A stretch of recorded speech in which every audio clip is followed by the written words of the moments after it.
Ang kwentong ito ay hango sa totoong buhay. Karanasan ito ng dalawang magkaibigan na nakipiesta sa isang liblib na baryo sa Capiz. Sa baryo ng Malaya, dalawang magkaibigan, sina Marco at Rodil, ay kilala bilang mapagmahal sa pakikipagsapalaran. Magkababata sila at palaging magkasama sa lahat ng pagkakataon. Maging sa mga kakaibang lugar na kanilang binibisita. Isang araw, dumating ang isang liham mula kay Dante, ang kanilang kaibigang matagal nang naninirahan sa Capiz. Sa liham, inaanyayahan sila ni Dante na dumalo sa isang espesyal na piyesta sa kanilang lugar. Kaibigan, dapat nating puntahan ang piyesta ni Dante. Matagal na tayong hindi nagkikita, ani Marco habang hawak ang liham. Sang-ayon ako, pero narinig mo na ba ang mga kwento tungkol sa Capiz? Maraming nagsasabing puno ito ng mga aswang. Sagot ni Rodel na bahagyang nag-aalangan. Tigilan mo yan, Rodel. Mga kwenta lang iyon para takutin ang mga bata. Si Dante ba naman aswang? Halika, maganda na tayo. Hindi nila alam ng desisyong iyon ang magdadala sa kanila sa pinakakilabot nilang karanasan. Sa araw ng kanilang pag-alis, umaga pa lang ay puno na ng sigla ang dalawa. Habang naglalakbay papunta sa Capiz, napansin nila ang kakaibang anyo ng kalikasan. Ang mga puno ay tila yumuko sa daan at ang hangin ay madalang malamig na alingas-ngas na tila bumulong sa kanilang tenga. Pagdating nila sa baryo ni Dante, sinalubong sila nito nang may malaking ngiti. Buti naman at nakarating kayo. Magiging masaya ang pista dito. Maraming pagkain, sayawan at mga tradisyon. Ngunit habang naglalakad papunta sa bahay ni Dante, napansin na Rodel ang mga matang nakatingin sa kanila mula sa kadiliman ng mga bintana ng ibang bahay. Marco, hindi ka ba kinakalibutan? Para bang ang daming nagmamasid sa atin? Relax ka lang, Rodel. Siguro curious lang sila sa mga dayo. Sa gabing iyon, inalok sila ni Dante ng masasarap na pagkain at inumin. Ngunit habang kumakain, napansin ni Marco na tila kakaiba ang lasa ng karne. Anong ulam mo ito, Dante? Tanong niya. Espesyal na luto ng baryo namin. Dito lang yan matitikman. Sagot ni Dante na may makahulugang ngiti. Kinabukasan, habang naghahanda ang buong baryo para sa piyesta, napansin ni Rodel ang ilang kababaryo ni Dante na tila may kakaibang kilos.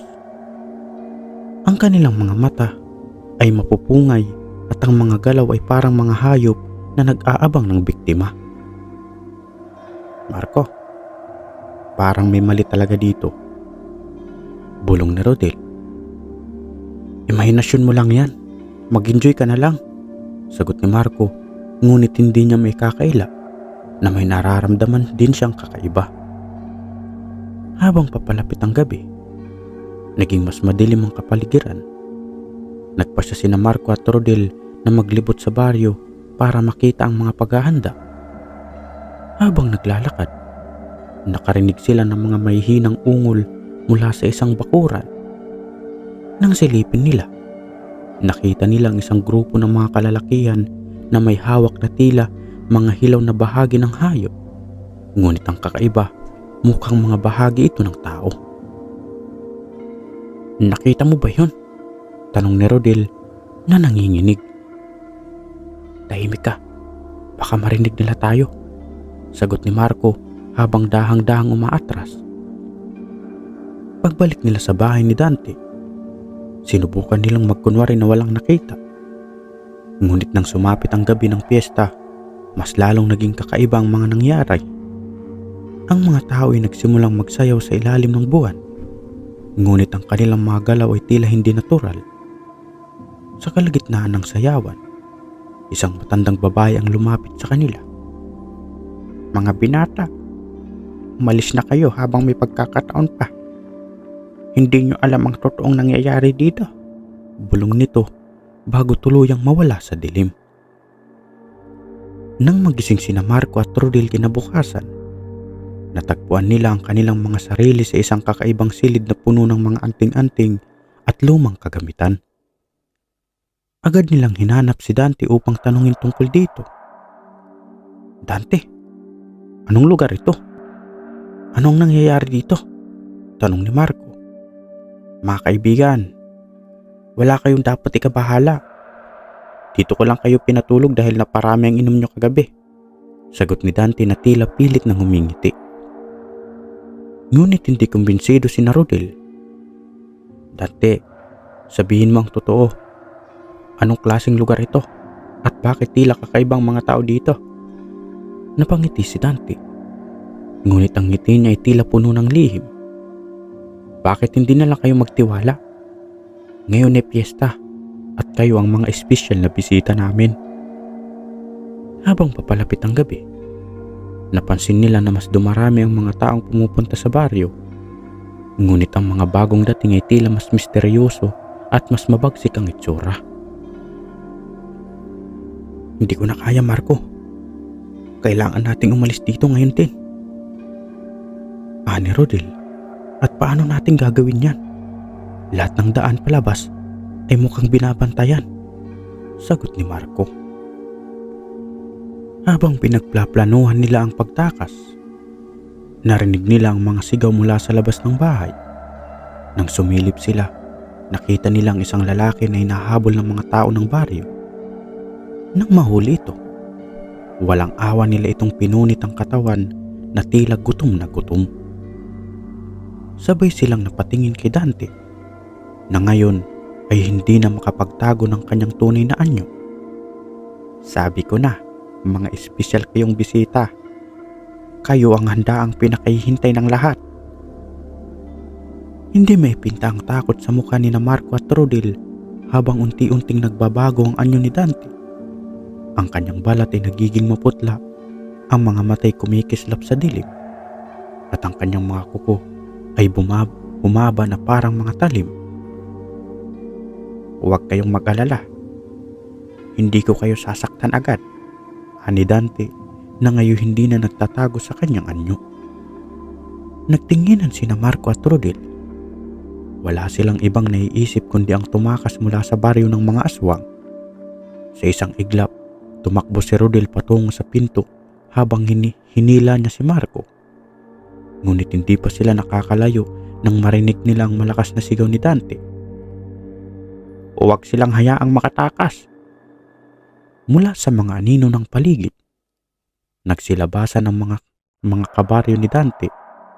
Ang kanilang mga katawan ay nakakabali, tila naguhubad ng anyo ng tao, at ang kanilang mga mata ay nagniningning sa dilim. Ang ilan ay may pakpak, ang iba'y may mga kuko na parang pangalmot ng mababangis na hayop. Habang nagtatakbo, nakarating sila sa isang kagubatan. Marco, anong gagawin natin? Hindi tayo makakalayo kung hindi natin alam ang daan, sabi ni Rodel habang hingal na hingal. May nakita akong lumang simbahan kanina habang naglilibot tayo. Baka doon tayo makapagtago, sagot ni Marco. Habang tumatakbo, naririnig nila ang mga kaluskos sa kanilang likuran. Ang mga halakak ng mga aswang ay tila musika ng kamatayan na bumabalot sa kanila. Hindi nagtagal, isang aswang ang biglang lumundag mula sa itaas at halos maabot si Rodel, ngunit nagawa niyang iwasan. Ayoko pang mamatay, Marco. Bilisan natin. Nang marating nila ang simbahan, binuksan nila ang pintuan na halos nabubulok na sa kalumaan. Sa loob, bumungad ang mga sira-sirang imahin ng mga santo at ang amoy na lumat na naninilaw na kahoy. Ang liwanag ng buwan ang tanging nagbibigay liwanag sa loob. Narinig ko dating mga aswang ay hindi basta makakapasok sa isang sagradong lugar, sabi ni Marco habang hinihingal. Kung sagrado pa nga ito, tingnan mo, mukhang iniwan na ng Diyos ang lugar na ito, sagot ni Rodel habang tumitingin sa paligid. Habang nagpapahinga, napansin nila ang isang altar sa dulo. May mga lumang aklat at mga rosaryong nakakalat dito. Isa sa mga aklat ang tumawag sa pansin ni Marco. Rodel, tingnan mo ito. Para itong aklat ng orasyon, sabi ni Marco habang binubuklat ang mga pahina. Makakatulong ba yan sa atin? Tanong ni Rodel. Hindi ko alam, pero wala tayong ibang pagpipilian. Kailangan nating subukan ang lahat. Habang binabasa ni Marco ang mga nakasulat sa aklat, narinig nila ang malakas na pagbagsak sa pinto ng simbahan. Nagsimula nang dumating ang mga aswang. Marco, papasok na sila, sigaw ni Rodel habang sinusunog ang kaba. Kailangan nating magtago, sagot ni Marco. Naghanap sila ng masisiksikan sa loob ng simbahan. Ngunit tila alam ng mga aswang ang kanilang kinaroroonan. Ang pinto ay bumigay at isa-isang pumasok ang mga nilalang. Ang kanilang mga anyo'y mas nakakakilabot sa liwanag ng buwan. Sa gitna ng kaba, isang ideya ang pumasok sa isipan ni Marco. Rodel, hawakan mo to. Iniabot ng isa sa mga rosaryo mula sa altar. Anong gagawin natin dito? Tanong ni Rodel. Kung may natitira pang bisa ang lugar na to, baka makapagbigay ng proteksyon ang mga to. Habang papalapit ang mga aswang, sinimulan ni Marco ang pagbabasa ng mga orasyon mula sa aklat. Ang kanyang tinig ay nanginginig, ngunit determinado siya. Sa bawat salitang binibigkas niya, tila nagkakaroon ng bahagyang liwanag sa loob ng simbahan. Napahinto ang ilan sa mga aswang, ngunit ang iba ay patuloy na lumapit. Isa-isa sa kanilang mabilis na sumugod kay Rodel, ngunit bago pa man ito makalapit, iniunat niya ang rosaryo at biglang napasigaw ang nilalang habang ito'y nasunog. Gumagana, Marco. Gumagana ang mga ito. Sa gitna ng labanan, unti-unting lumakas ang loob ni Marco at Rodel. Habang si Marco ay patuloy na nagbabasa ng orasyon, si Rodel ay ginamit ang rosaryo bilang sandata laban sa mga aswang. Bagamat marami ang kanilang kalaban, tila nahihirapan ang mga nilalang na makapasok sa altar na tila may misteryosong proteksyon. Ngunit hindi pa tapos ang lahat. Sa likuran ng mga aswang, dumating si Dante na ngayon tila hari ng kanilang uri. Ang kanyang presensya ay nagbigay ng kakaibang lakas sa mga nilalang at muli nilang sinimulan ang paglusob. Hindi niyo ako matatakasan, ani Dante habang papalapit sa altar. Ngunit bago pa siya makalapit, isang malakas na liwanag ang bumalot sa altar. Ang aklat na hawak ni Marco ay biglang nagningning at mula rito'y lumabas ang isang matandang lalaki na tila espiritu ng isang albularyo. Kayong mga anak ng kadiliman, umalis kayo sa sagradong lugar na ito, sigaw ng espiritu. Nagimbal si Dante at ang kanyang mga kasamaan. Ang espiritu ay tila nagtataglay ng kapangyarihang hindi nila kayang labanan. Isa-isa silang napilitang umatras hanggang sa tuluyan silang nawala sa kadiliman ng gabi. Kinabukasan, nang magising sina Marco at Rodel, wala na ang mga aswang at ang baryo ay tila iniwan na ng lahat ng nakatira dito. Ang simbahan ay mistulang bumalik sa dati nitong anyo, parang walang nangyari. Marco, panaginip lang ba iyon? Tanong ni Rodel. Huwag na nating alamin. Ang mahalaga, buhay tayo, sagot ni Marco. Iniwan nila ang baryo at nangakong hindi na babalik kailanman.